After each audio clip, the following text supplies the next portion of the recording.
The Honourable Leader of the Opposition. The Prime Minister's wacko carbon tax obsession is costing Canadians not just at the pump, but it raises the cost of home heating, of groceries, because of course if you tax the farmer who produces the food and the trucker who ships the food, you tax all who buy the food. It's a housing tax because it raises the cost of building materials that go into homes.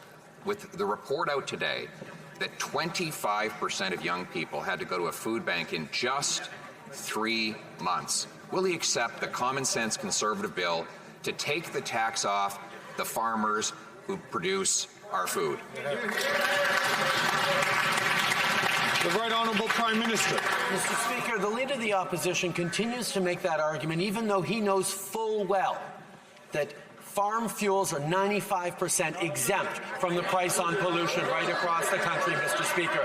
That is something that he ignores because of his ideological opposition to take any action in fighting climate change. Well, Mr. Speaker, I can tell you, in Conservative ridings right across the country, people are worried about droughts, people are worried about floods, people are worried about wildfires that are more and more severe. Canadians need a clean plan to fight climate change, which is something he hasn't put forward while we are fighting climate change and putting money in people's pockets. The Honourable Leader of the Opposition. Mr. Speaker, the Prime Minister's carbon tax applies on barns, on grain drying, on fertilizers, on off-farm vehicles. It costs literally tens of thousands of dollars for many individual farmers, all of which gets passed on. But the Prime Minister, instead of defending his taxes, resorted to a really wacko and unhinged claim that if Canadians just paid more taxes, there would be suddenly less fires. I thought that water and not taxes put out fires. But maybe the Prime Minister can clarify, how high would his tax have to go for forest fires to stop?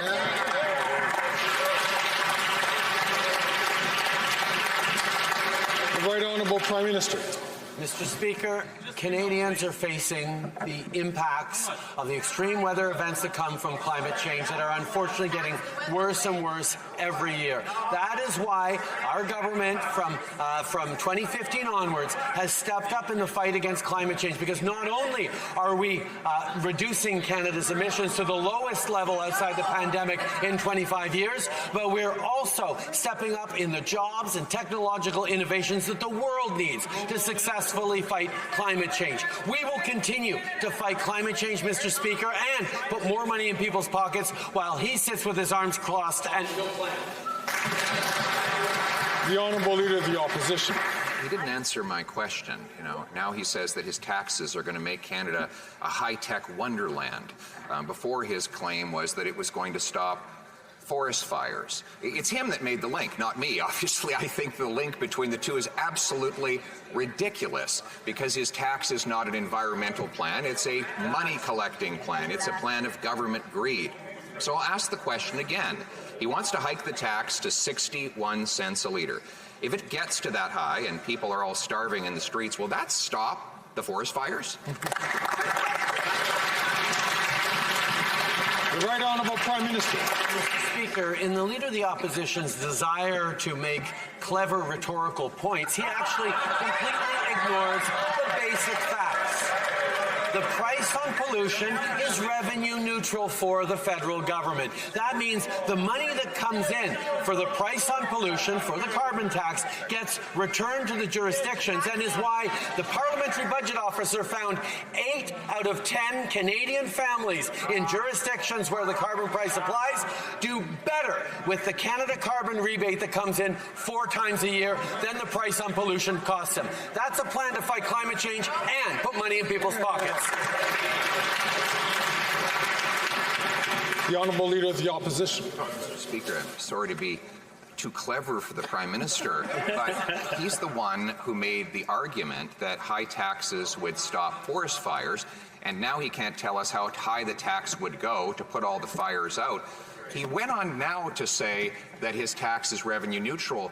Well, you don't have to be too clever to read the government's own published documents, which shows that he has collected $2 billion more in taxes than he's given back in rebates. That's why 100% of middle-class Canadians pay more than they get back. So once again, will he tell those middle-class people how high the tax would have to go for the fires to stop?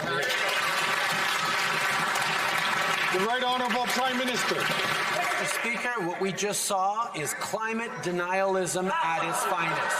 The fact is, as global emissions rise, as carbon intensity in the atmosphere increases, extreme weather events like wildfires, droughts, and floods will simply become more and more frequent. Now, his plan is to do nothing, Mr. Speaker, and let future generations fend for themselves.